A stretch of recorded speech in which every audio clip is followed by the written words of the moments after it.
Greetings, Patrick here. 8 Questions with. Welcome to the show. Welcome to Wednesday. Yeah, and as much as it was beautiful yesterday, it is cloudy today. We're expecting to get some rain here. Glad you guys are here.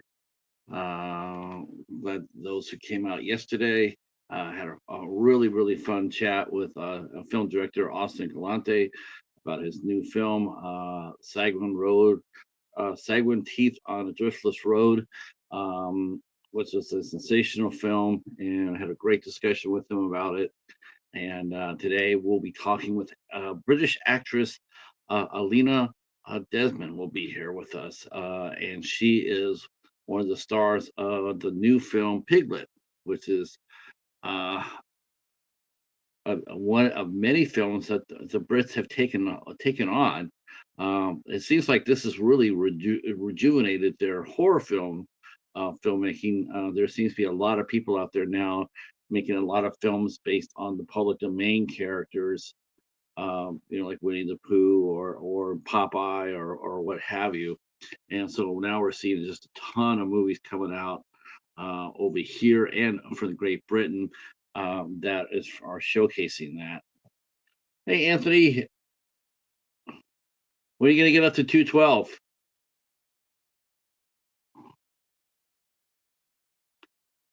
Uh, yeah, it's to the Pistons. Um, yeah, so it's gonna be really cool to talk to her. She's Alina has done a few of these films. Not only has she done Piglet, she's done a Jack and Jill, and she also has done Blood and Honey, uh, which was a Winnie the Pooh Blood and Honey 2. She was in that as well. So it seems to me these type of movies are basically pumping fresh energy into the British horror scene right now, and I'm for it and I'm all about it. Um, they're fun to make, and Piglet is really good. Piglet for what it is, it's not bad. I'm all right with it.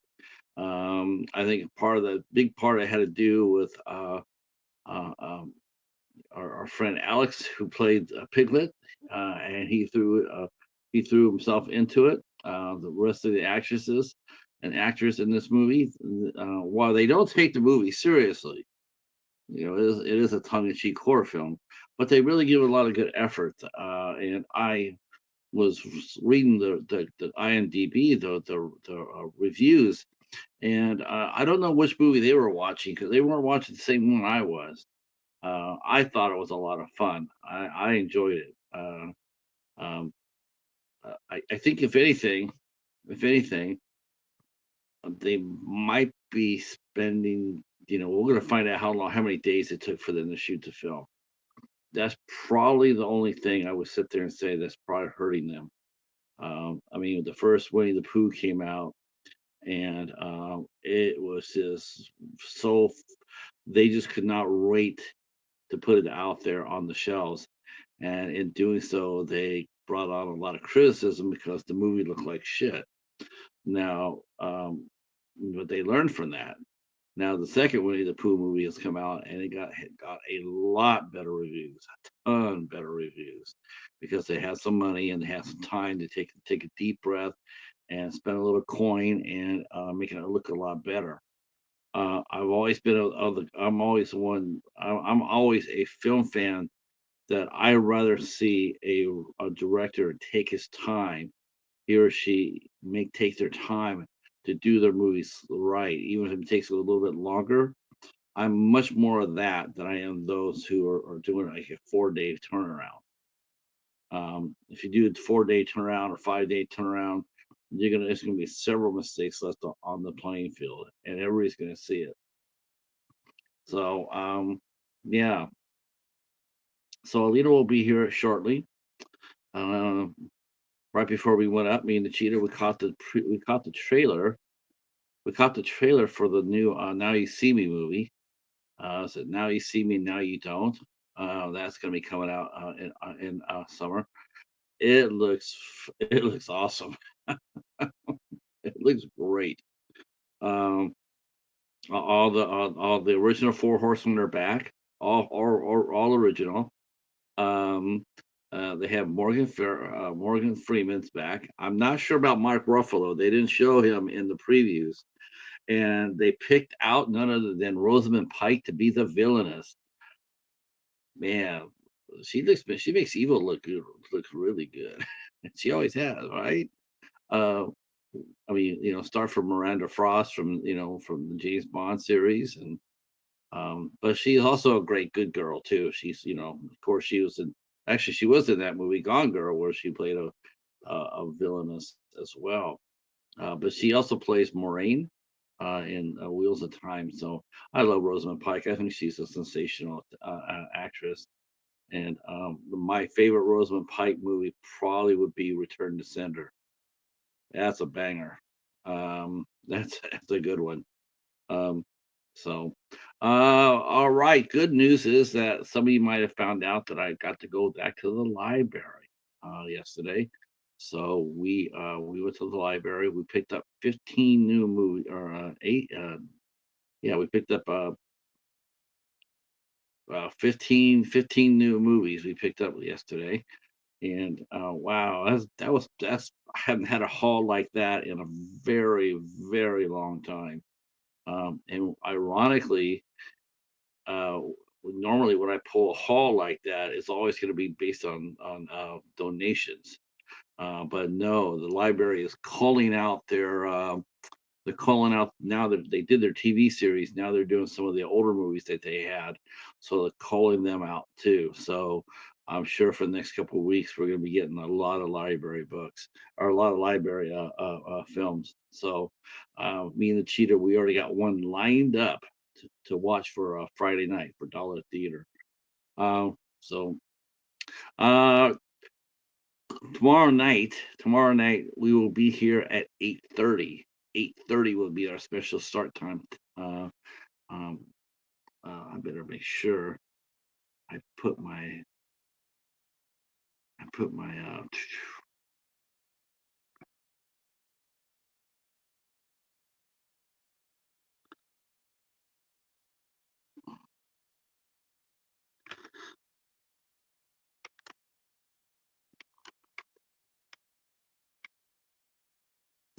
our get let's see.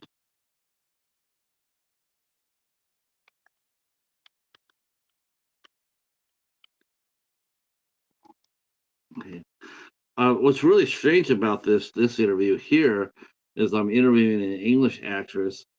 Um, I'm interviewing an English actress, and but she's in Canada right now shooting a film. So we actually got her at our regular time. She's in Vancouver, which is on the west coast of Canada, in BC. So she wasn't quite sure if what time she's like, what time it is. It is 3 hours ahead of time. So she'll be on California time, so to speak. So I'm just letting her know that she can come up in about 10 minutes or so.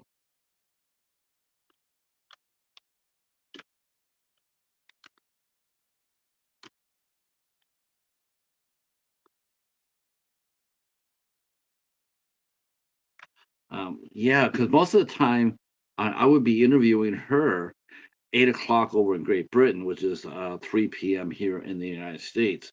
It's 5 hours. That's a 5 hour time, or maybe right now it could be even 6 hours. Uh, but now she's working, so she's here on the continent, and so it's a little bit different because most of the English actors they're always daytime. They're always daytime interviews. And speaking of daytime interviews, I caught Gareth from Video Tasties. He had legendary actor Brian Thompson on his show today. I got to go over there and take a peek at that for about 20-25 minutes. And wow, that was a good that was a good show. Brian Thompson is a very well known character actor who he's played a ton of bad guys, but he's played some good guys too. And my fact, my favorite performance of Brian. Well, he did play a bad guy in Doctor Mordred, which I absolutely adored. I guess I love that movie so much. It's so much fun. Um, but he played in Miracle Mile. He played a man who during the eve of a nuclear war, he's going to try to get some people out and the safety. And he tells he tells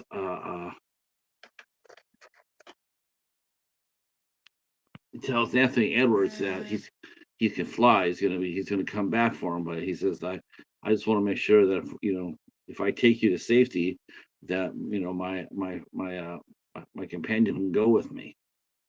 And he goes, yeah, yeah, yeah. And he turns around and it's a man. And he goes, is there any problem with that? And he goes, no, not at all. It was just it was a sweet moment. It's a great movie. Miracle Miles, definitely one of my top 100 movies ever.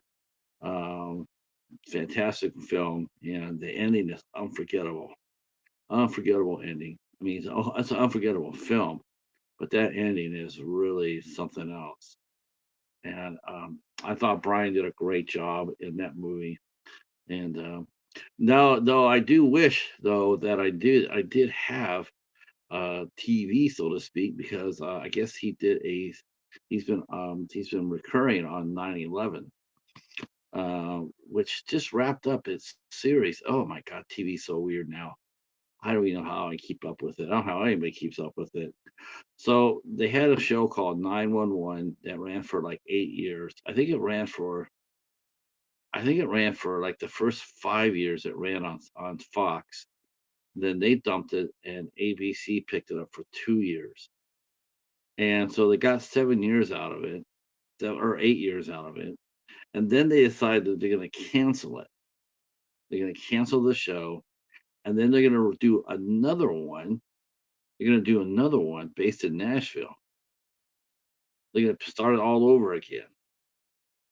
And I'm just like, well, th- okay, so I mean, are we doing it because it's fresh geography? Um, the rescues are going to be different, I guess. Like I just couldn't understand why they would have to feel like they need to cancel a series in order to start a new one. Why couldn't they keep both of them going? It seems to be the big rage now here in Spinoff City. There's so many spinoffs. Oh Lord, have mercy. Um, I mean, they're just they're trying to. It's very rare now to get an original series. Um, I saw they pushed back one series called Einstein. They pushed it back, and I think they did that because that way they wouldn't have to compete with Watson, which is yet another take of Sherlock Holmes that I believe it's airing on CBS. And CBS just got done doing a series not that long ago called Elementary, which featured Watson and Sherlock Holmes. All right, the doorbell has been rung, so it is time to bring our guest onto the show. Those who are here, thank you for coming in, and we're looking forward to this one. All right, here we go.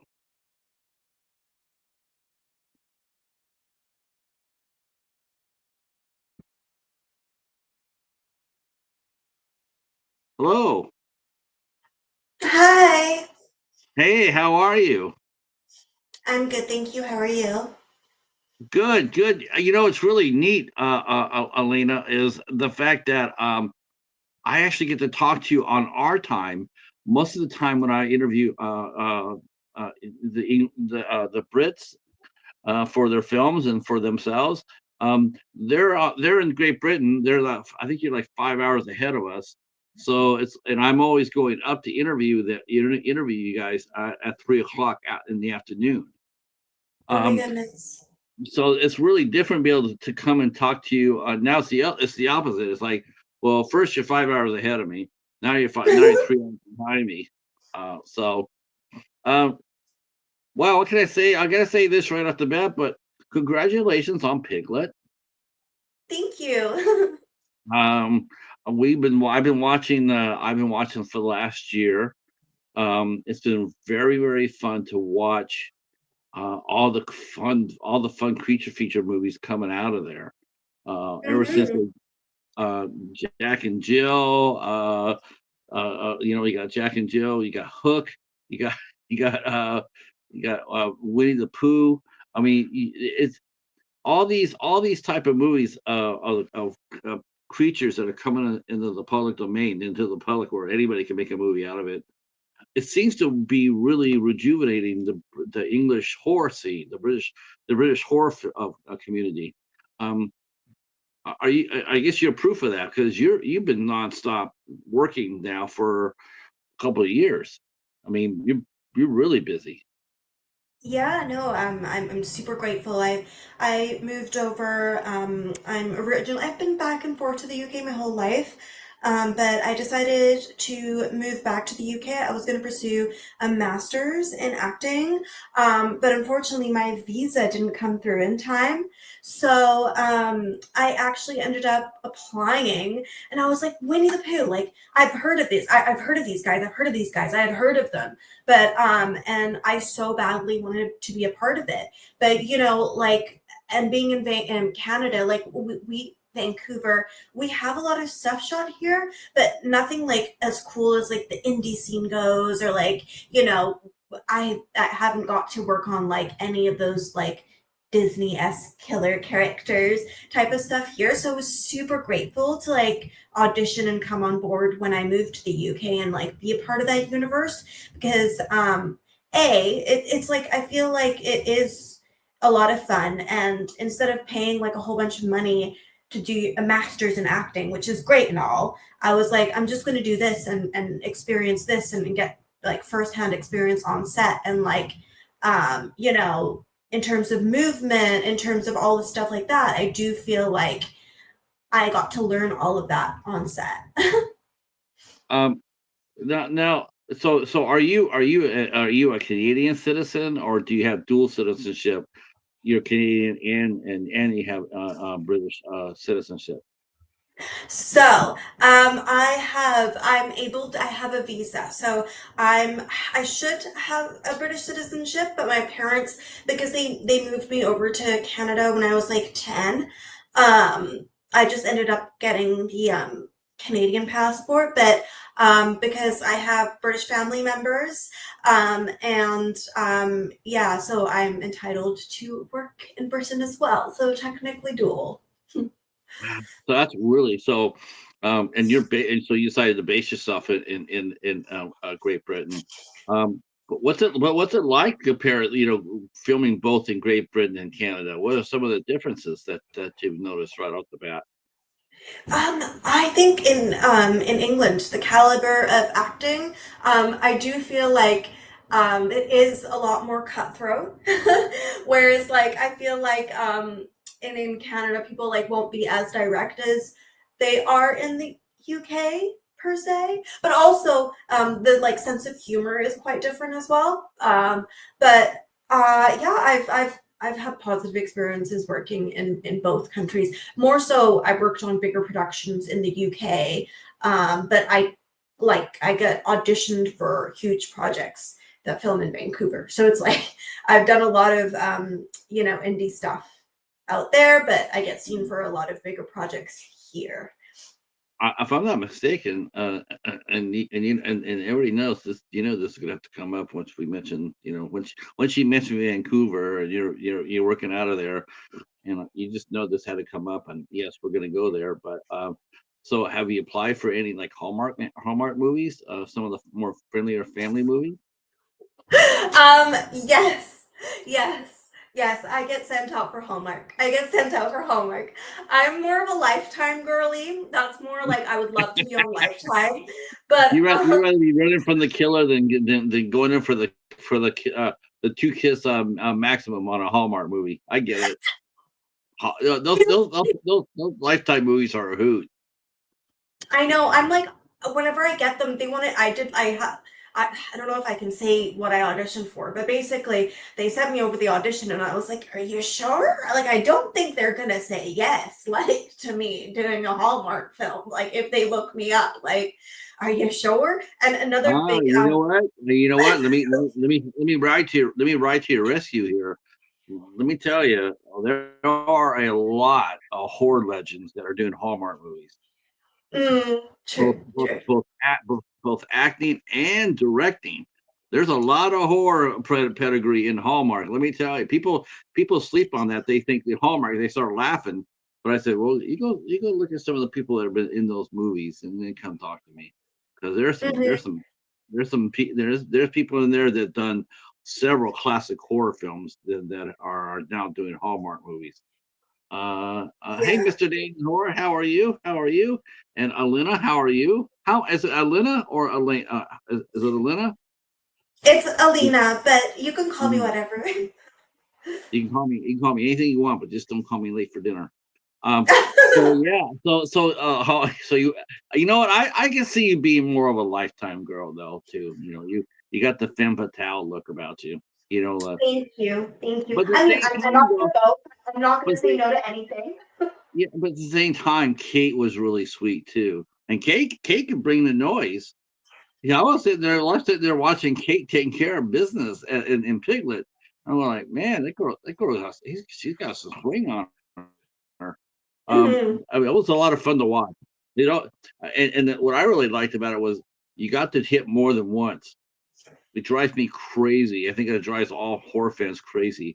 It's when the final girl is stuck with the killer, and she has like the axe or the knife or whatever, and after watching him put like 30 licks to everybody else, the final girl hits the guy once.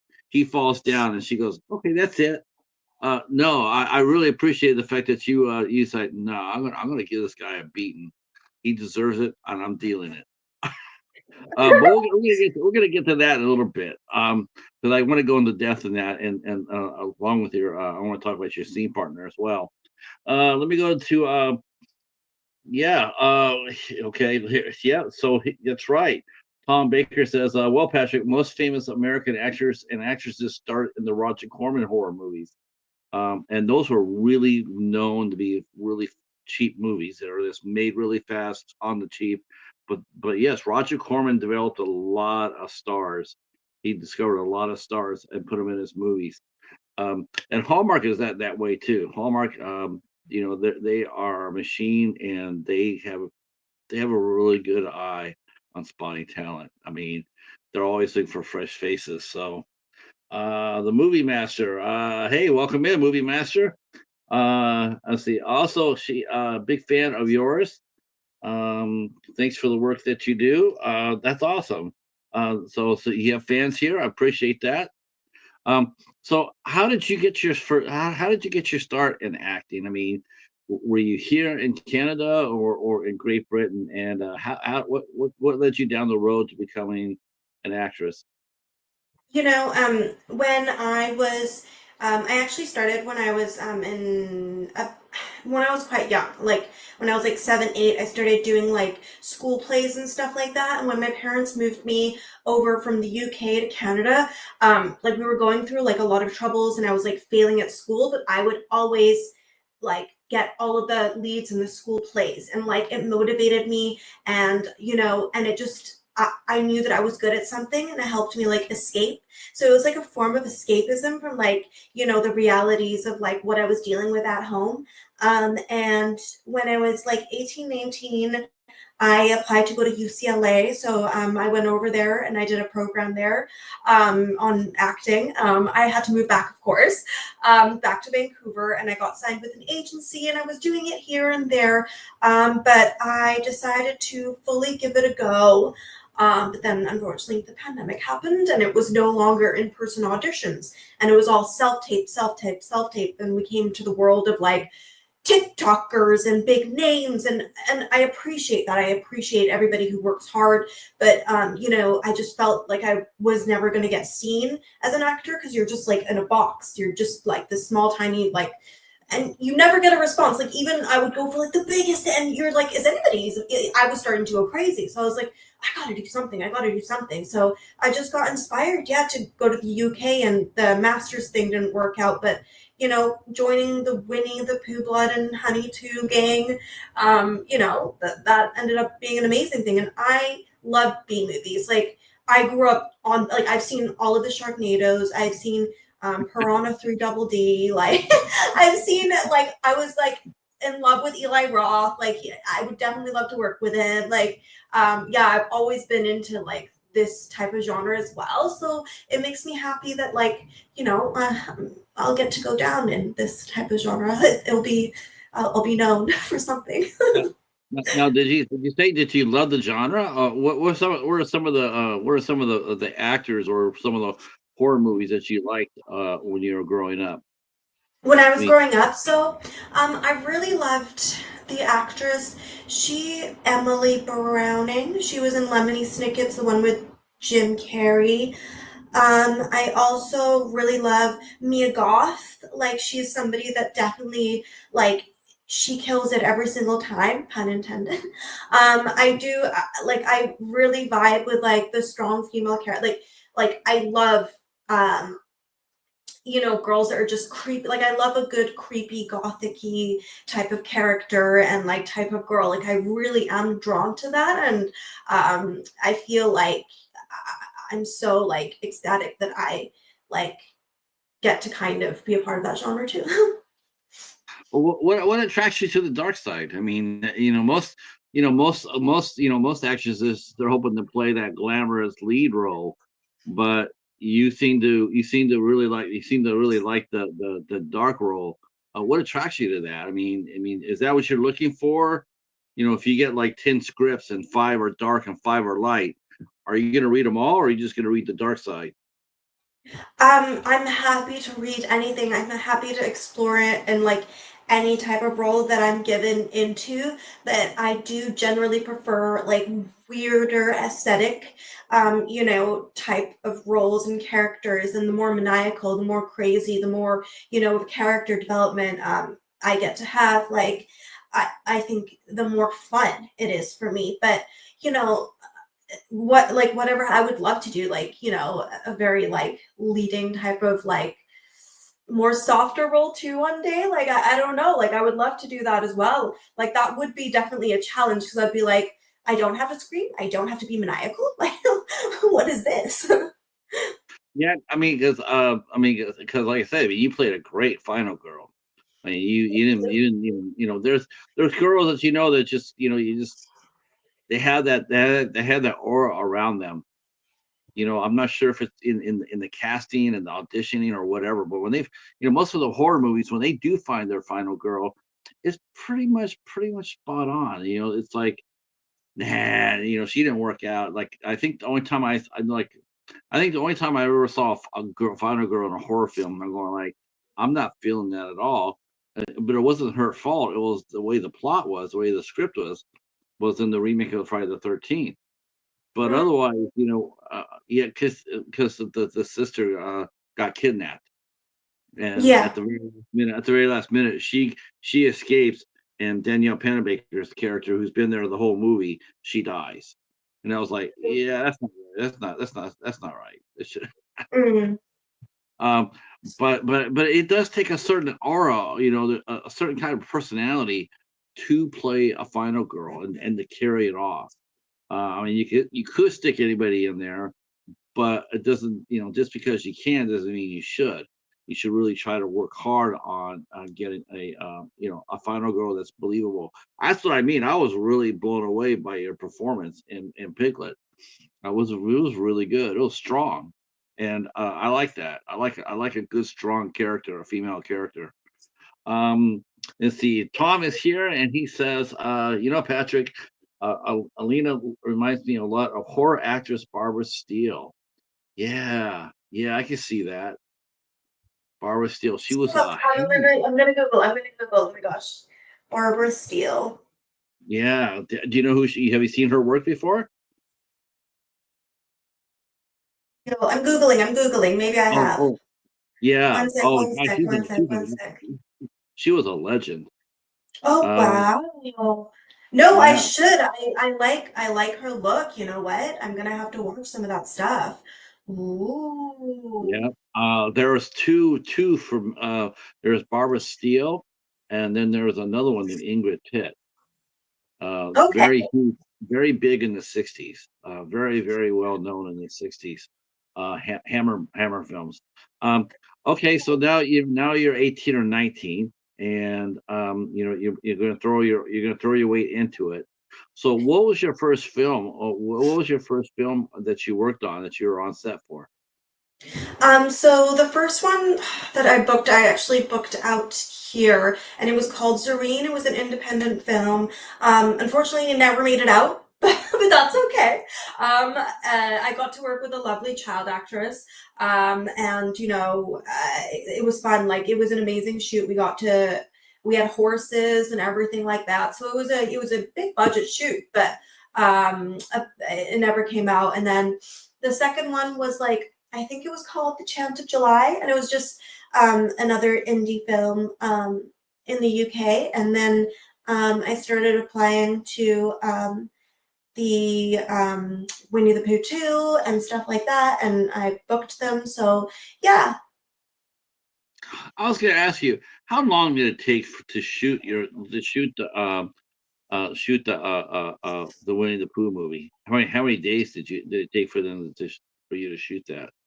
the second one, I think it was like I think we did like we filmed.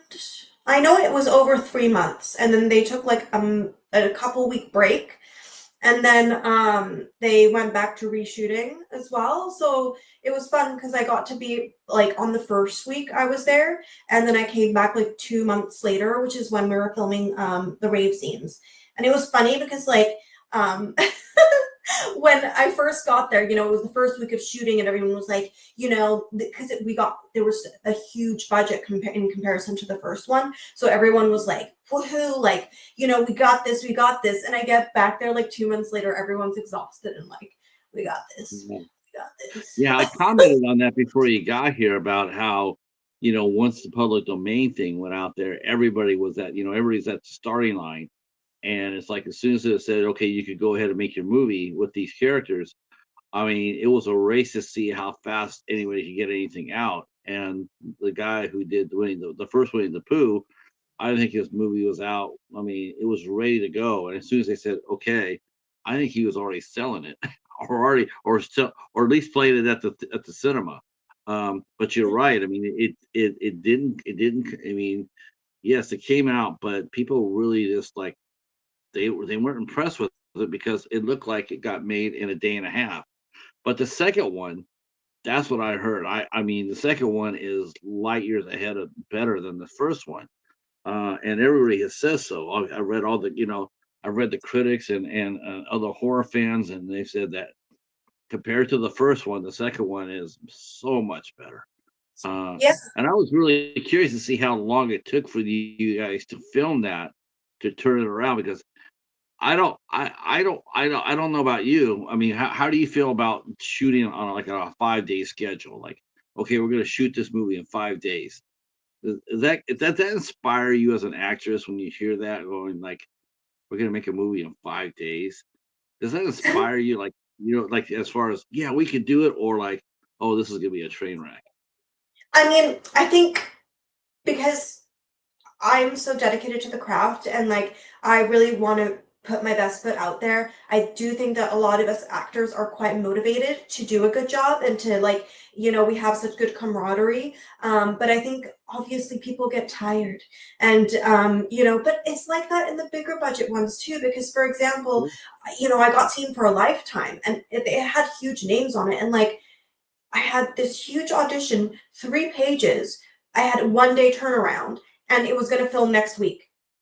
And it was like something like an 80-page script. So like it happens in like a bigger budget set as well. It's called like MOW's Movie of the Weeks, I believe is what the terminology for them. And even though like they do get more time like to film, it is very fast paced. So yeah, it is really hard, like, and you do get your heart broken a lot because you're like, I wish I could just go again. I wish I could just do that one more time. But there's no time.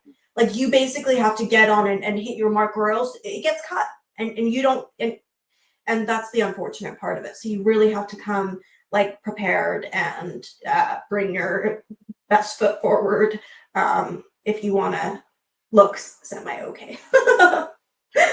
So your first movie came out, had some money behind it, but were you surprised?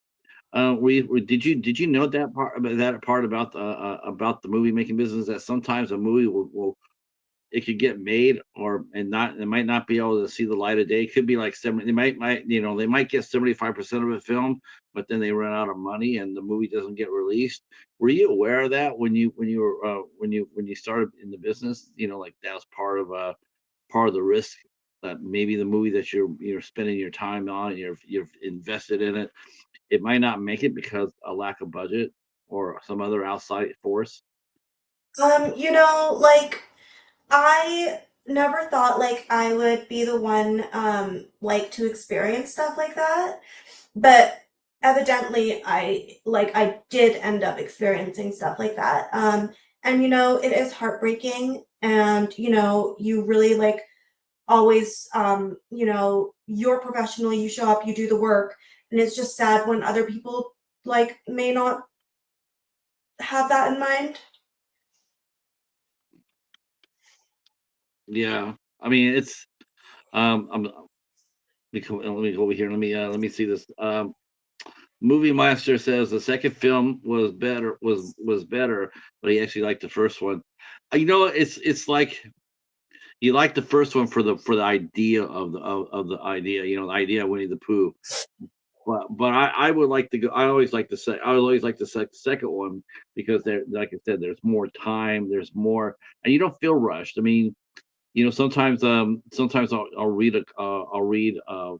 people writing critics, and a lot of them will comment on the acting. They'll make comments about the acting. Well, the acting's nothing special, or seems to be undercooked, or what, negative. And it's like, wow, I wonder what they would say if they found out a lot of times these movies are made on a 10 to 12 day turnaround.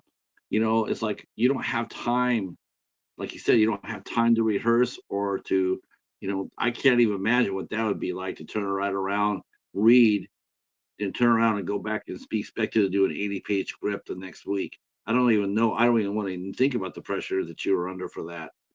Um, but I mean, it's especially when you're just starting out. I mean, hell, even a veteran. I mean, even a veteran actor who's been in the business for a while, they still would be rather daunted if you give me a 80 or 90-page script and give them like 3 or 4 days. They would be sitting there, be a little bit like, that's a hell of a lot of pages. Um, Yeah. so asking a young actress such as yourself, a young talent such as yourself, to do it, and you're able to pull it off, hats off to you. Thank Uh, you. I wanted to ask you another question in relation to your first film. Um, where were your parents at during this time? Were they throwing their support behind you 100%? Or they, this is something that, they saw that you wanted to do and they wanted to back your play? Absolutely not. I come from a very conservative Middle Eastern background, so they were like, "You're being a doctor. Like, what is it? Like, what?" Still to this day, like, I will tell my mom, like, "Hey, like, my movie came out in cinemas. Like, hey, like, I'm doing all of this," and like, she's like, "Oh, that's good." Like, she doesn't like it. She can't grasp it. Bless her. But no, she they're I grew up in a very strict household, and they were okay with me doing plays and stuff like that, but they were like, come on, like film and TV, like it's never gonna happen, like it's like a dime a dozen. So like I had to like fight from like and beg to like do that. And yeah, and so I didn't have the support at home. But now I think they're like, it's good that I'm doing this, because it's like the other thing was like being depressed at home, not doing anything. So they were like, okay, this is better. At least she's doing something, you know? Well, let me say this, Mr. and Mrs. Desmond. Your daughter is doing very, very well, and you should be very proud of her. And let me tell you, she pounded out a 300-pound guy and beat the poo out of him. The, and you should be very proud. You should be very proud of that.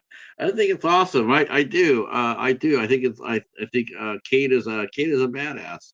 Um, uh, Hey, Chance, how are you? Chance is here. Let's see, and Steven Sheets is here. Thank you so much. That's right, Steven. She was in Piglet. That's right, among others. Sometimes it's the details that makes it a hit. It's all who's in the driver's seat. Yeah, let's talk about let's go on a little bit. Let's go on a little bit more of your career because I do want to talk about your director in Piglet. Now, now here you go. I see. You did the Chant in July, and then you did probably your first film that started doing with the fantasy aspect of it, and you did Jack and Jill 3. So um, well, the Chant in July was was probably your first film that you were on set. I mean, that actually got seen, right? I mean, it never got seen. I Oh God! technically, Oh, what happened, like, the guy ended up, he uploaded it and nobody watched it. But because I started coming onto these bigger piglets, these fairest of them all, playing Alice, and because ended up doing so many of these things, I actually got like the film to get viewed. But like it was a very low budget film as well. It was one guy doing, the recording of the film. He wrote the script, and he did everything himself.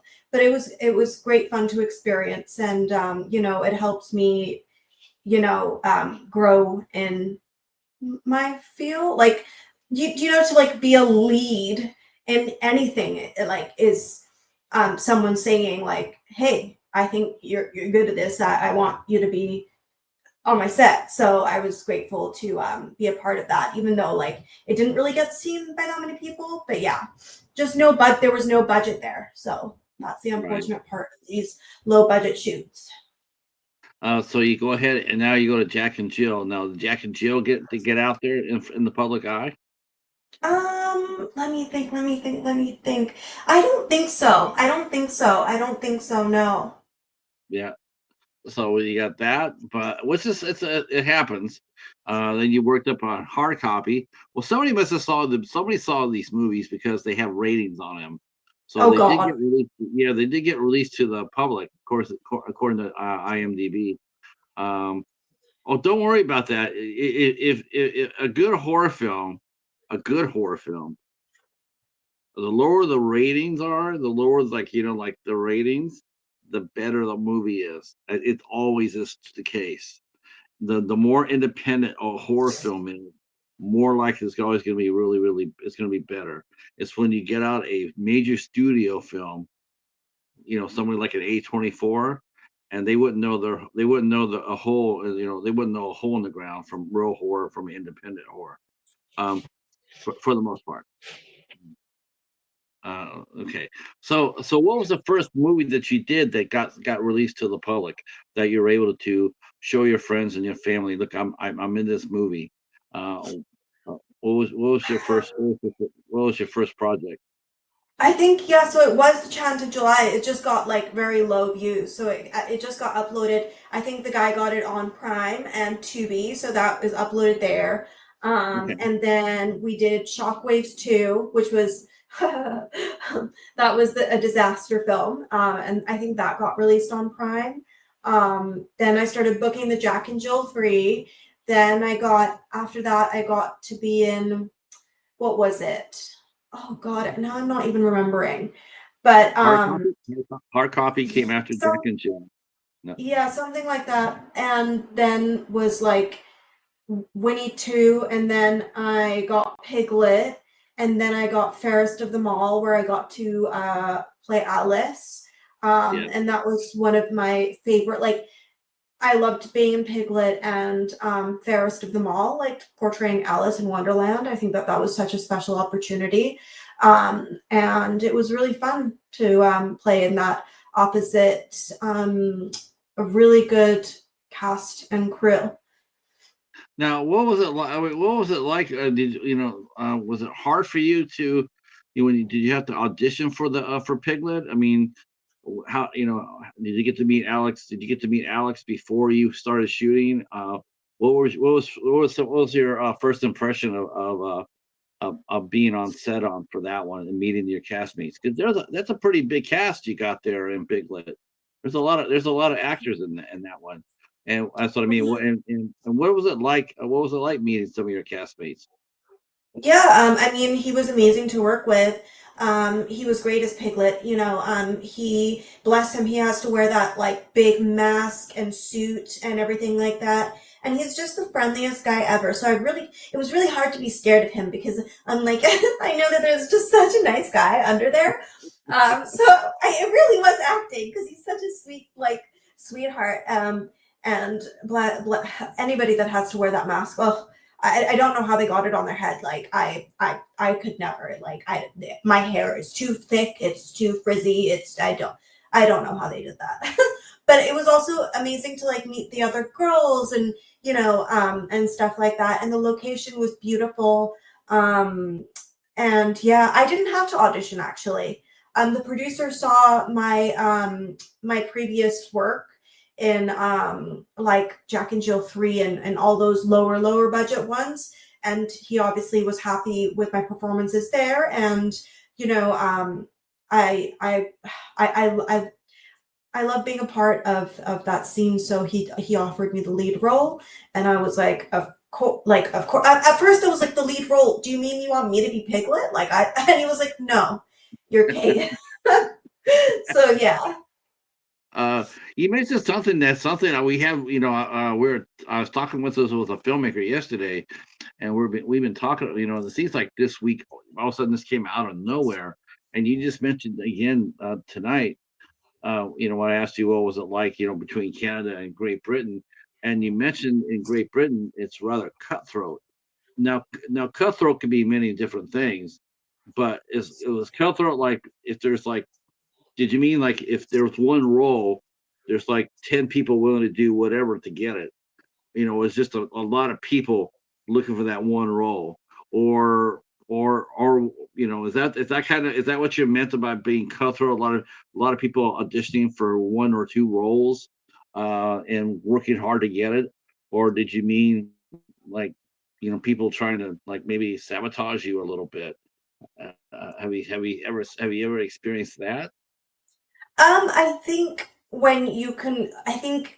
being a bit naive, you can go in and think that everybody's your best friend on sets, but things can definitely get like twisted, and it is a professional setting after all. And I think it can get when it comes down to it, it can be like a lot of fingers can be pointed like in different places, and I feel like that can happen in every workplace. Well, it's not like a friend, like as amazing everyone is to work with, fingers can get pointed and people don't want to take the blame. Like, let's say if a scene doesn't end up like the way it is, like it is very much the blame game. So you do want to just like be professional, just like with every work setting, and make sure you're there, you work your hardest, work your best. And in terms of it being cutthroat, I do find out in the UK, it is very much about, oh, what drama school did you go to? Oh, how many followers do you have? And it is like this in Vancouver as well, but I do recall I got seen for a lot like bigger roles out here with like no IMDb credits compared to like now when I have like loads, like it people like they value different stuff out here, I think, in terms of like um acting. Well, you notice though is the projects like I said, look at I think Tom mentioned here. Let's see. Someone else someone said something here about this. See, the movie master, independent horror is where it's at for me. I feel that low budget films need to be recognized more. The creative aspect is there, even if the acting isn't on par with the big budget films.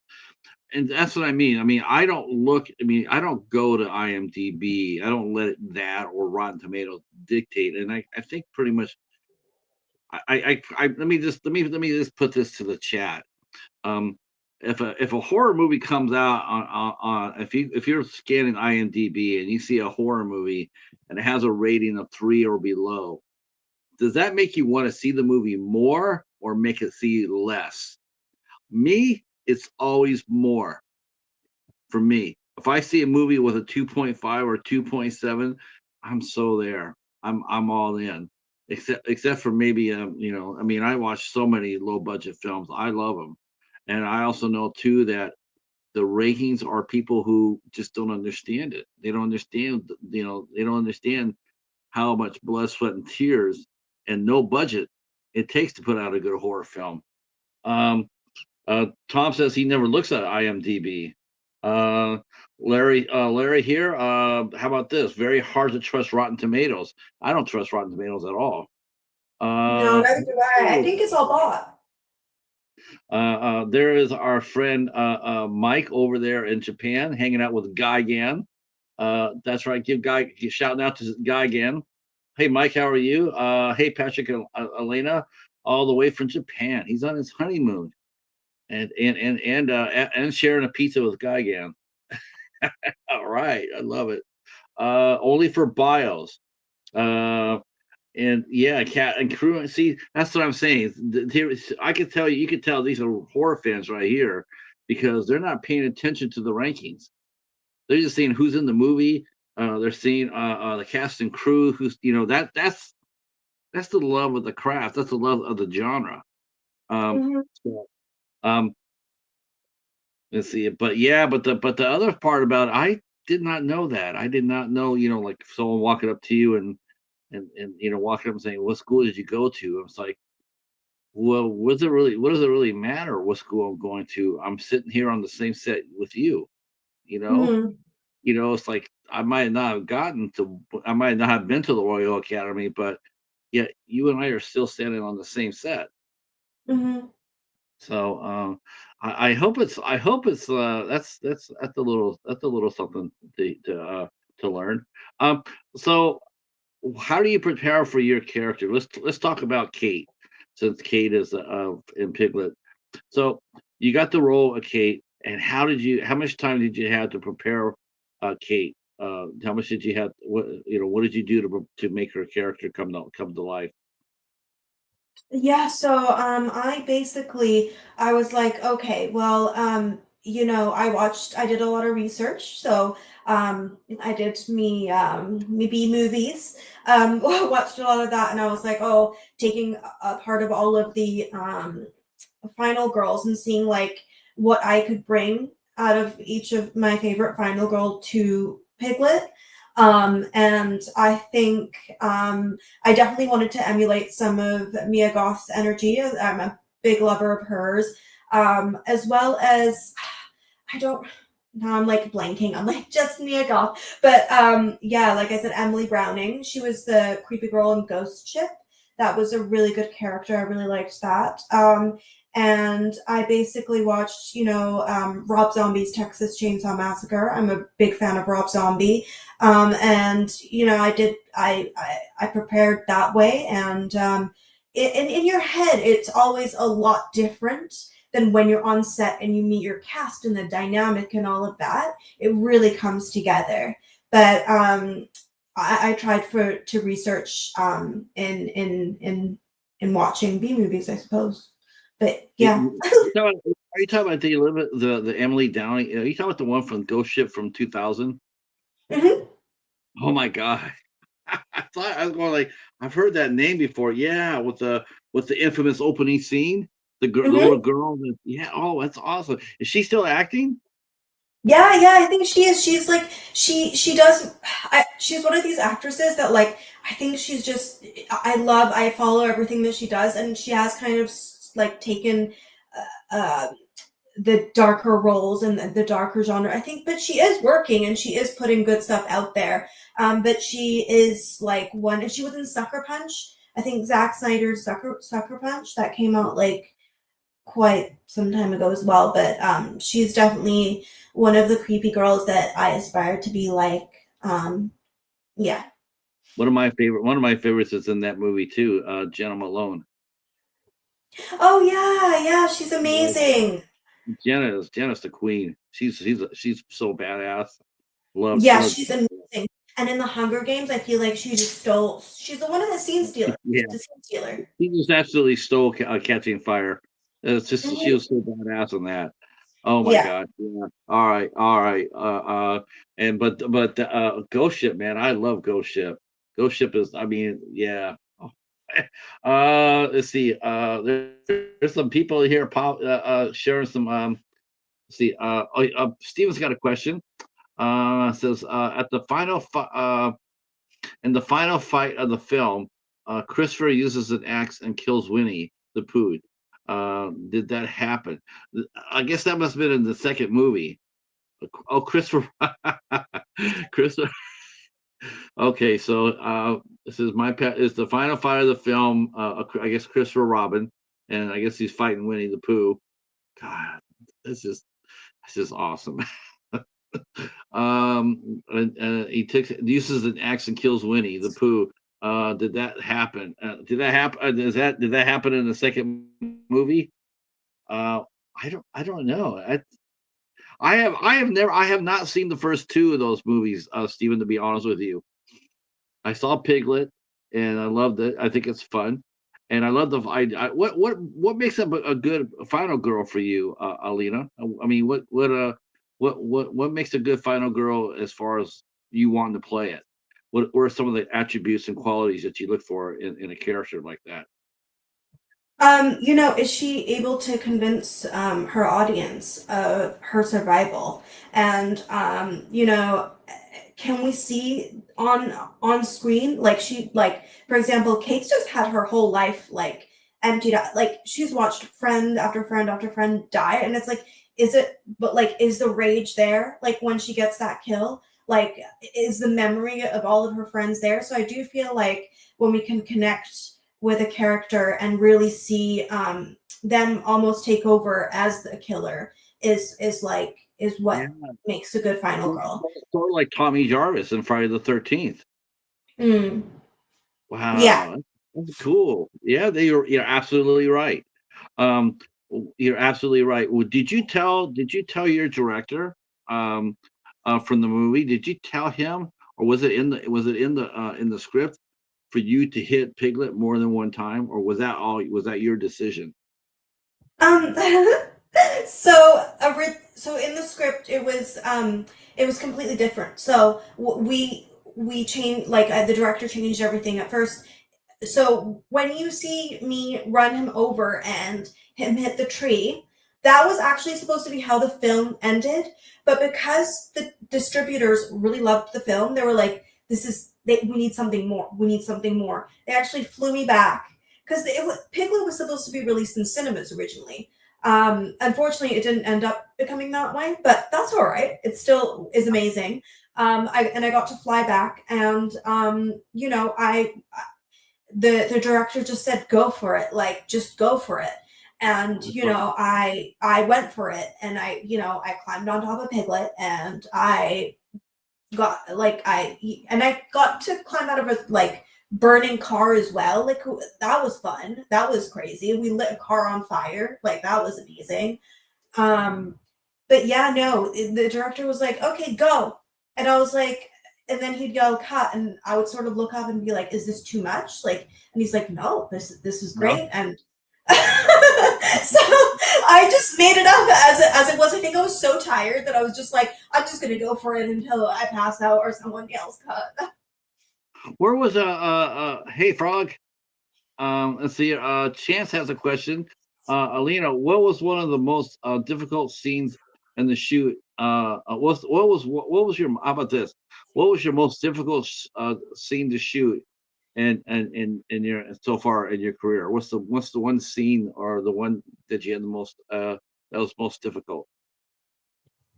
Oh my goodness. Yeah, so it was in Fairest of them all. You guys are gonna die. So I'm comfortable with like blood being splattered on me. I'm fine with being like grabbed, thrown around. I like it. I'm all up for it. But in Fairest of them all, Lewis, who played the Mad Hatter, had to he was pretending to do have sex. Um, and it was just so funny. Like the scene was just so hilarious that I couldn't stop laughing. And this is like my capture. It's like a quite a dark, maniacal scene, but I just couldn't get over how like hilarious it was. So I think it's like when there is a comedic, like when there's comedy, um, it's actually the most challenging for me because you have to try not to laugh and be like serious. Did that happen? Did that happen a lot does that happen a lot on your shoots? I would think that I would think that the giggles do happen the later it gets during the day. You know, the longer the day goes, I think more people start cracking up a little bit more because they're tired.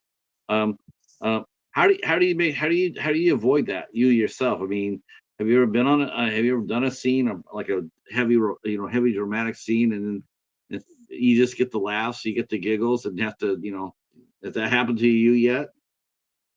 No, just like I'm actually like quite I'm very serious with stuff like that, but it like on the set of Fairest of them all, I couldn't help it because it was Lewis is too good, and he did make me burst out laughing multiple times because he was playing this maniacal Mad Hatter type of character, and I just it was so campy and out there that I couldn't like help but giggle a couple of times.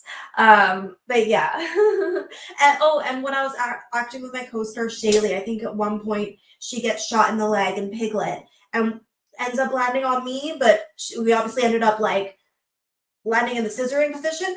So that was like when you end up in like inappropriate positions, like when you're like falling, I think is also hilarious. So, like any like, innuendo and stuff like that. I always like I'm a big giggler when that happens. Let me see if they have some questions here. 'Cause this is a lot of fun. Thanks for coming on tonight. This is a hoot. This is funny. This is fun. Let's see. Let's see. Let's see. All right. So okay. So now we'll go back to let's talk a little bit about Fairest of them all. Now, and this now having you're starting to do it with these all these fairy tales movies. Are you a little bit concerned that you're going to get stuck doing those a lot more than you want to? I mean, you don't want to get stereotyped into, like, oh, for every time there's a public domain movie, they're going to call you up. What are some of the other movie type of movies, other genres that where we know you want to be a Lifetime girl, and we're all for that. But what other genres do you want to do that you think that like as far as acting challenges go? What are you looking to play? I mean, if you got a chance to act like a cop or a villain or whatever. Oh, you got What are it. you You looking? got it. You got it. You got it. I'm actually auditioning for like a pretty big TV show right now. I don't know if I can even say it, but yeah, it is for a cop role. But I Okay, don't know, I cool. just said it. I hope the casting director isn't watching this actively, but Uh, probably he isn't. But yeah, it's a cop role. But yeah, um, fingers crossed. I hope I get it. I hope you get it too. I hope you get it too. Uh, that would be well. We can't talk about it. We generally don't talk about it we don't talk about Fight Club. First rule of Fight Club: we don't talk about Fight Club. Um, so, is that something you're ready to play? I mean, are you ready to play a little bit more of a modern girl? I mean, even though Piglet is modern, but it's still set in a fairy tale world. The character like Piglet. Are you ready to branch out? And are you going to go back to do plays as well, or are you just going to concentrate just solely on TV and film?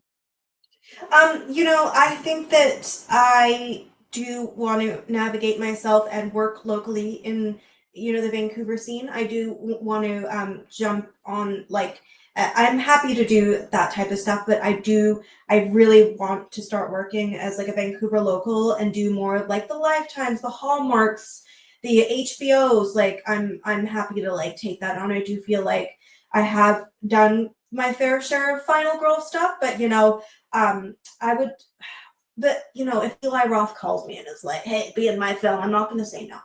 You know what I mean? I'm not going to say no. Uh, well, is there any roles that you will avoid? Like, like, okay, I'll do anything, but I won't do that. Is there any roles that you would turn down if they, if they got to you? I mean, they asked you to do it, like, they if extremely graphic, violence or whatnot. Is there limitations on what you'll play or not play?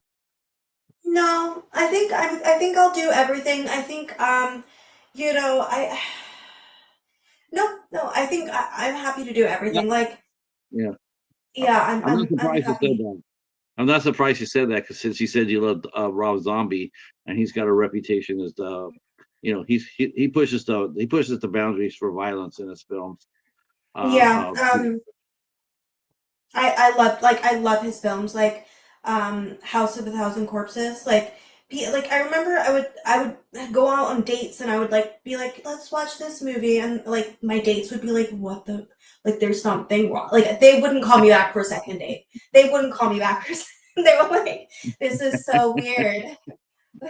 oh, so you're sitting over there you're watching Rob Zombie's Halloween. You're going like, hell yeah, make him pay, Mhm. and yeah, yeah, that's right.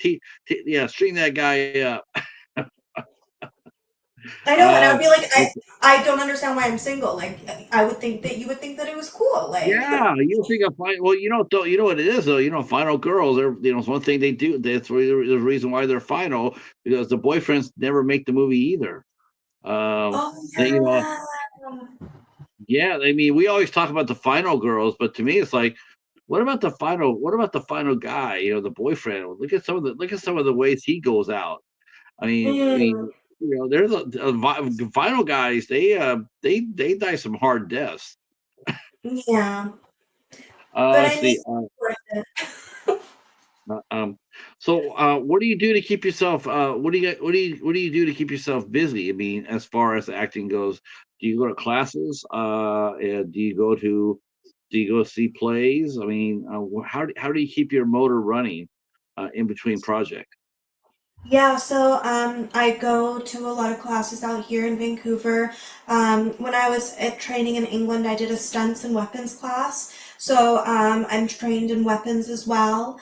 I love to, gonna be lame and be like, I like to walk my dog, but I like to walk my dog. And I like to, I loved watching plays. Like there's not a lot of local plays out in Vancouver, but when I was living in the UK, I love a good play. You know, being out here, I'm more surrounded by nature, but I think that that can also help you out a lot, is like being in peace and kind of getting your imagination and creative juices flowing, is like being in nature as well, and like blasting your music and like really like almost like, I don't know if anybody else does that, like just going on a walk and like listening to music and like thinking about scenes in their head. Like I definitely am one to do that. Yeah, I walk around like that, and I try to think of questions to ask on the show. A good questions to ask the guests. Let me see. Go bounce back over here real quick. You guys are really active in the chat tonight. Appreciate that so much. Let's see. Talking about Mr. Dan had a great show yesterday on film noir. See, that's what I mean. See, we put you all in all black. You could be a femme fatale. Let's see. See, I can tell Alina really enjoys herself on set. That's awesome. Yep, I can imagine that. I can imagine that. Um, let's see. Let's see. They're talking about a different channel. Um, Chan says I'd like to see Elena and Scout Taylor Compton in a movie together. Yes, yes, me too. Me too. That would be a good one. Scout is formidable. Um, let's see. Dan. Let's see. Talking about the channel. Let's see. Steven has another question for you. Have you heard the killer name? Oh, have you heard the killer named John Carver from Thanksgiving? Yeah, you mentioned Eli Roth, and as you know, he did Thanksgiving a year and a half ago. What attracts you to a director like that? And in general, what do you look for in a director as far as guiding a project? I mean, how can you tell if a director knows what he's doing or maybe not so much? I mean, I feel I feel like if a direct I used to always be like, oh, the director is always going to tell you what to do and like how to act, but it's mostly like it's you. Like you have to make those choices in it. And if it's like, there's usually something, it's they don't really say anything about your acting. Like it'll be one or two tweaks here and there, but it's mostly like they hire you because they know that you can do the job. They like a micromanaging director isn't a good director. It's so I haven't worked with a micromanaging like director yet. But what drew me to Eli Roth was yeah, just hostile and how young he was. And when it came out, I do feel that was like that was very new. Like that whole like what is it like torture porn type of stuff. Like that was Right. like I do feel like he was the first one. Well, at least like growing up that I Experience. grew up watching. Oh, sorry. No, That no, is my studio calling me. Self tape, probably. Sorry about that. it's okay. Do you need um, to? Okay. I was gonna say, do you yeah. need to take that? Do you need to take that for a minute? No, I'll call them back later. It's the audition that I'm not supposed to talk to you guys about that I talked Well, that's about. probably them right there Are they telling you, calling "Hey, me being hey." like it's Yeah, canceled? that's what's happening now. They're calling you, going like, Didn't you know?" But didn't you know about Fight Club? Rule number one: don't talk about Fight Club. Uh, uh, so yeah, I mean, torture porn. I mean, do you have an opinion about that? I mean, are like like what movies do you like watching, and what is too extreme for you, or do you or you have no limitations as far as what you watch? I have no limitations. I'm quite like I'll watch whatever. Like I'll like even watch stuff that like people will like leave the room about like how like awful it is, and I'll just be sat there like I remember my mom, my poor mom. I remember I was watching the Inferno. It's about cannibalism, and she just like comes into my room, like I think she's bringing me tea or something. And she just sees me like this person being eaten, and she's like, "What is like? What did I create? Like, why are you watching this?" And then like the second of all, like it's her credit card that like I purchased it onto. So she's like, "Oh my god, like what creature like is living in Were my you watching house?" this by yourself, or were you watching this by yourself, or with some friends? No, by myself. Oh my god! It's you're gonna end up everybody's dream girl before too much longer. You're like the perfect core. You're like the perfect core girlfriend. Holy gosh, that is awesome. That is awesome. Thank you, Tom. Thank you so much, sir. I appreciate that. Yeah, that's crazy. Yeah, I guess my mom would. See, there's times where I walked out of the room. I'll admit it. I've had moments where I walked out of a room. But that's fun. Now, what about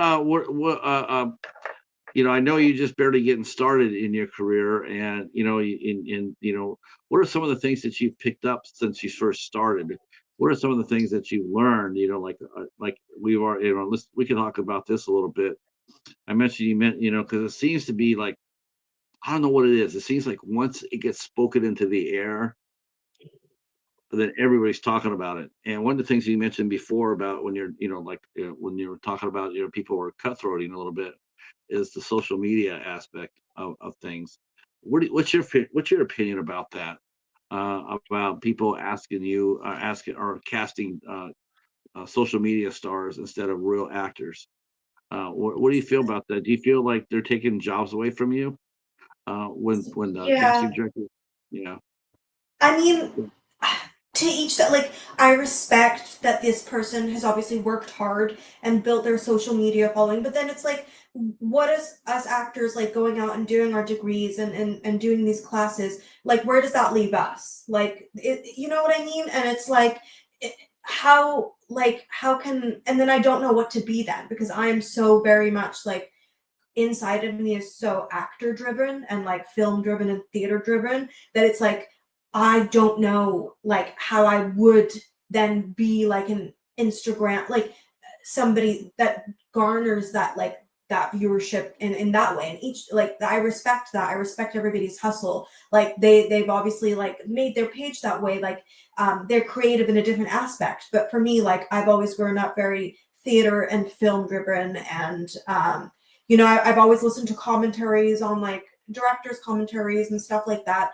So I am very, very, very film based. So yeah, it is hard being thrown out in a world this like now being like, okay, like how many followers does she got? How like does she, Right.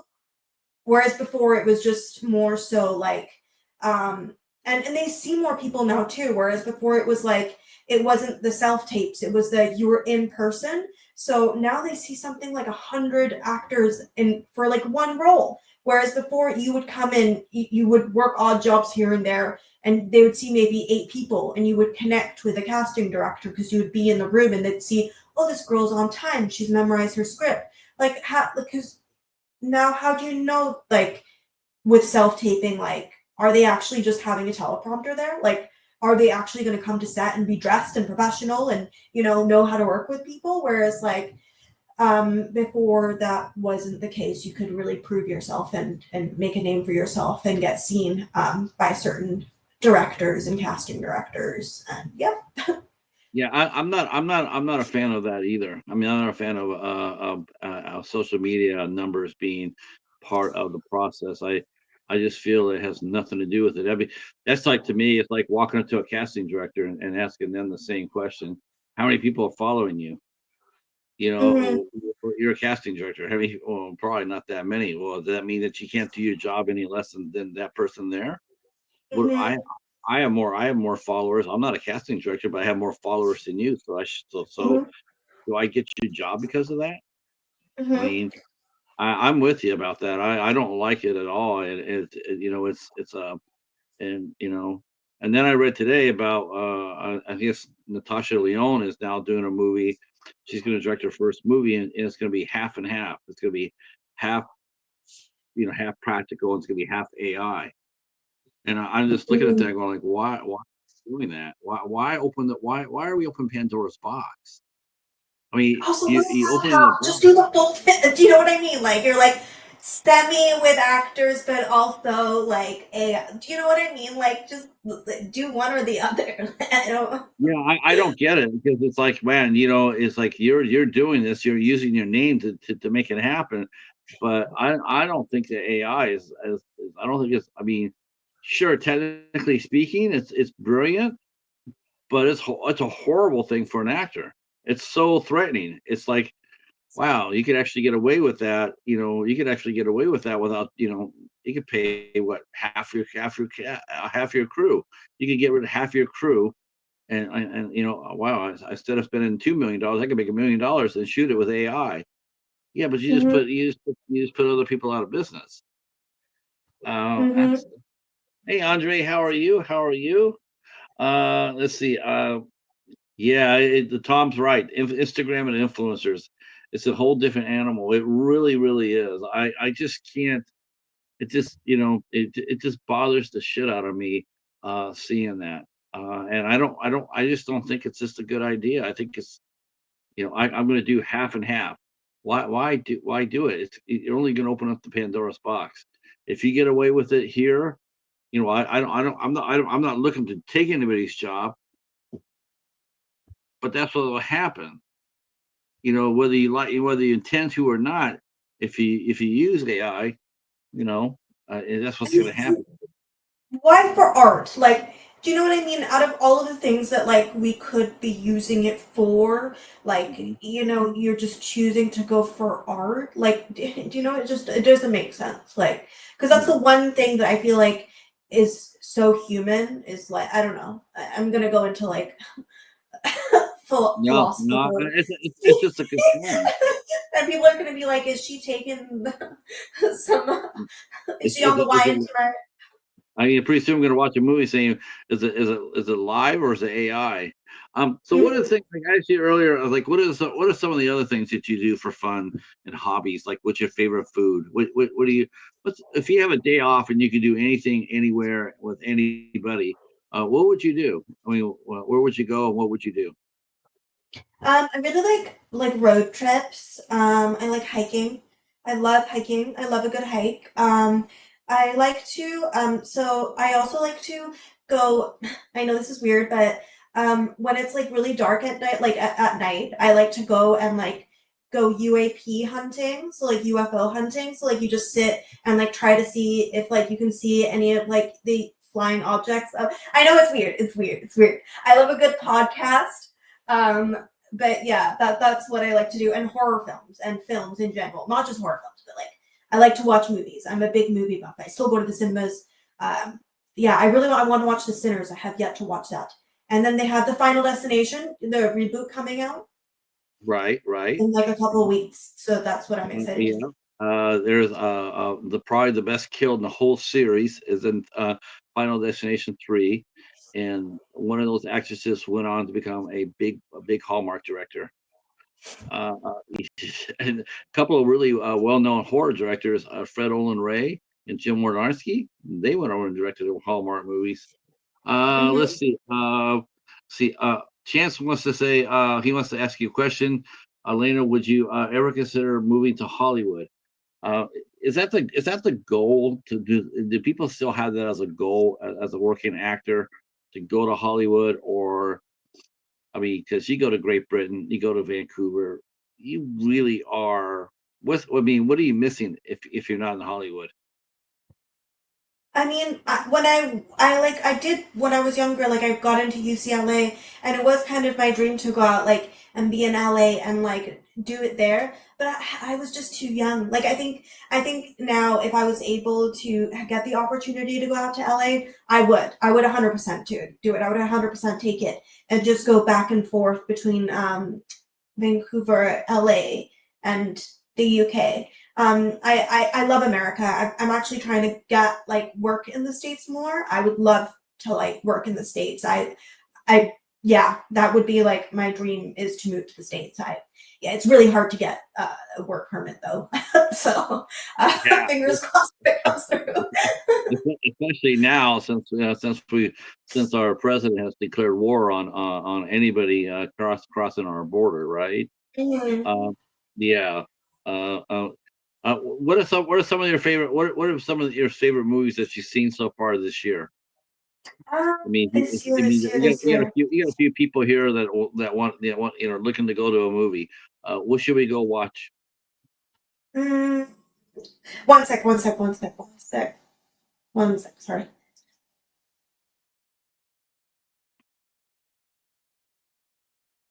Sorry about that. I would say what movie did I really like watching? I really liked I'm like forgetting it now. Which one was the one where she oh my god, I've forgotten the name. But it was a body horror. Margaret Qualley's in it, and she Oh, you're talking about Substance? yeah, The Substance. Watch The Substance. I really like The That Substance. was interesting. What did you? What I mean, yeah. I mean, how would you have played? How would you have played that role differently from Margaret Qualley? Would you? I Would you? love Would you play? How would you have played her role? I think she did an amazing job. Like there's no I love Margaret Qualley. I think she's gorgeous. I think she's like a super I love her career. I love like she's just the most gorgeous thing I've ever seen in my life.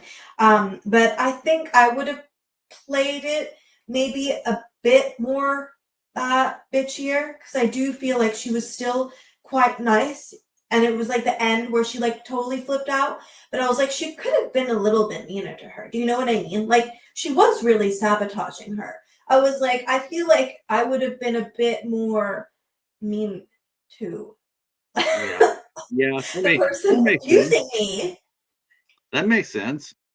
Yeah. So what do you got coming up for the rest of the 2025? I mean, what can we expect to see you next? Piglet is playing on Tubi, and I'll put the everything go over to Tubi and take a look at that. Um, but what else are you doing this year? Are you going to any conventions? Are you guessing at any conventions? You got any new projects coming up? Um, as far as Not that I know of yet, but I think it will be an exciting year, and I do think that I will be merging into more mainstream territory this year.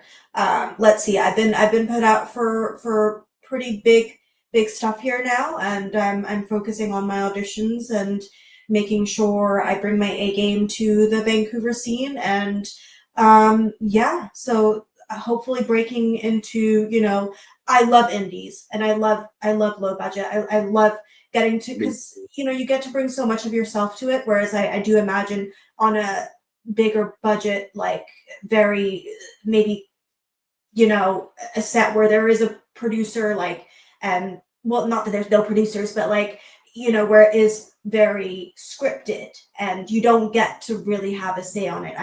I want to see what it's like to work on a set like that, and I think I fingers crossed that I will be merging into the mainstream this year. I think so.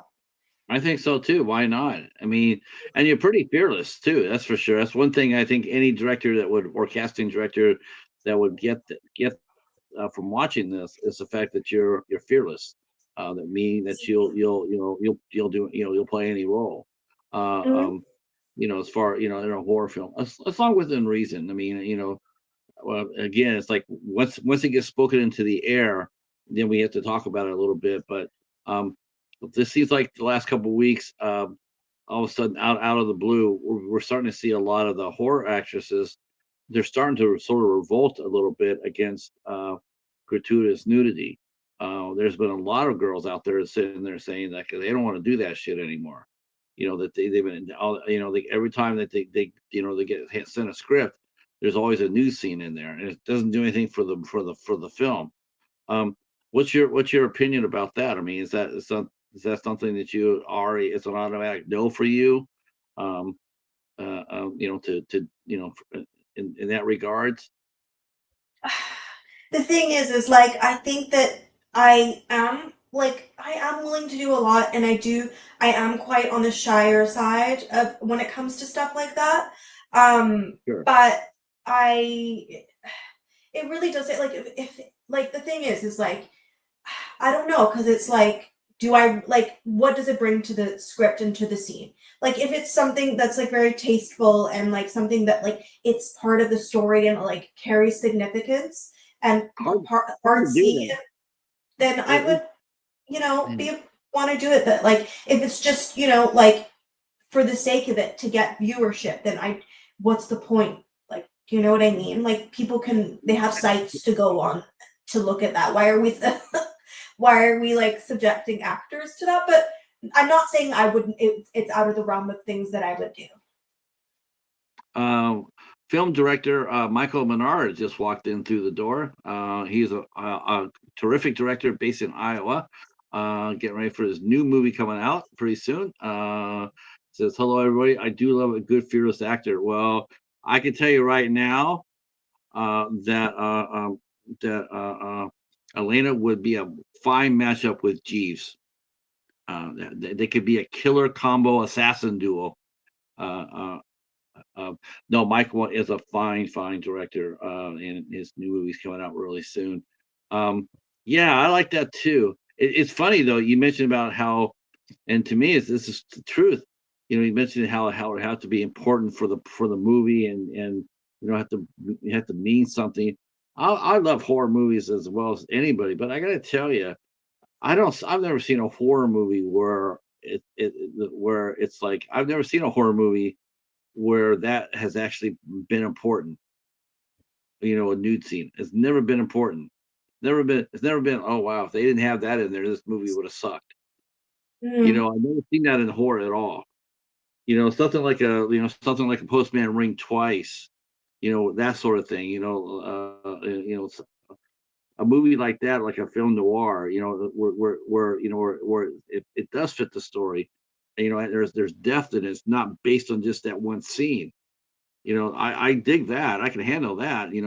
But horror goes, I just I just can't. I can understand the lady sitting there saying, I don't want to do that anymore. I don't. It's like, why are you asking me? And to me, it's a really good question. It's like, why do you need to do it? Why do you need to do that? I mean, it's like a horror movie has this place. It's for fun, entertainment, but it's especially low budget horror films. They're not winning the Oscars, and they're not going to do that. They're just there for fun. We want to see blood. Uh, Exactly. says one of my Tom says oh yeah, we talked about that, Larry. Larry just said I can see Elena being a vampire. Yeah, we said that. We said she looked great as Barbara Steele or Ingrid Pitt. Um, yeah, I will say this: you could definitely do a Hammer movie. Yes, yes, you could. See, Tom Baker, one of my favorite YouTube channels and host, is from Vancouver, and she works as a production designer and has guests on, great guests too. All right, all right. It's always good to have more interviewers out there. Let's see. We'll see if I can't wait for Webster County. It's going to be dropping. I think it's going to be dropping this summer. It's gonna be an ass kicker. That's for sure. All right. Do you have any other questions for our guests? Feel free to drop some questions for our guest, Elena. And you guys have been really kick ass tonight. This has been a long time since we had a chat like this. So I really do appreciate it. Um, Her shy look would be how she suckered in her victims. Yep. Yep. That's a really I like that. I like that kind of character. I mean, you always think of them being bold and brassy, but there's something to be said about it's the least likely person it's the last person you would expect is the person you should fear the most. Mm-hmm. Mm-hmm. All right. Uh, did Piglet get you mentioned about theatrical release? Did Piglet at least get a theatrical release in Great Britain? Did they No, release it over no, there? um, No. no. So it is quite a sad thing. So we got more money from the distributors to go back and do reshoots. So that's when I got to do the second killing, and yeah, it was 3 days of reshoots. We got to do a car bomb going off and all this stuff like that, and we had buyers internationally, but I think unfortunately, it just never ended up going to cinemas. But we did have, I'm not sure what happened because they never tell actors anything. They're like, it's going to cinemas. And then you have to like prod people and be like, come on, tell me, please, what happened? And then they're like, yeah, like, the sales pitch didn't work or like this fell through. And, so sadly, it didn't get the theatrical release it was set to. So that is quite unfortunate, but that's all right. I will be in theaters doing something else Yeah. surely soon. Maybe Soon enough. Soon manifest. enough. All right, boys and girls, we have hit the button. I want to go ahead and thank our guest Elena for coming in there and hanging out with us. I want to thank you, the chat, coming in here and kicking ass, and I appreciate it so much. And thank you for all the great questions. Tomorrow night we'll be here at 8:30 tomorrow. 8:30, as we are welcoming in country singer Brian Elder. He'll be here tomorrow night. Brian Elder, country singer, and he's been known to strap on a six shooter and ride up on the horse. So we have him tomorrow night. Um, and then next week we have the Gross Brothers will be back, Tom and Tim, and then we have the mighty Robert Lasardo will be here, and that will be an interesting interview. I'm really looking forward to talking to Robert Lasardo. He is a interesting and deep guy. He's going to be it's gonna be a corker. Definitely been one of my Grail guests I've been hoping to get, and we finally got him, and I can't wait to chew the fat with him. Elena, thank you so much too. This has been wonderful. We're gonna stay in touch with each other. I want to thank Alex for putting us together. Alex, the big man, putting us together. I appreciate it so much. Um, and maybe next time, somehow, some way, Piglet revives himself, and you guys both are in the sequel. We'll have you both come on here and talk about it. All right, that is it for us. Stay right where you're at, Elena, and to the chat. We're going to go ahead and leave you guys here. And thank you so much again, and stay safe. Thank you. Peace. Ah, come on. There we go.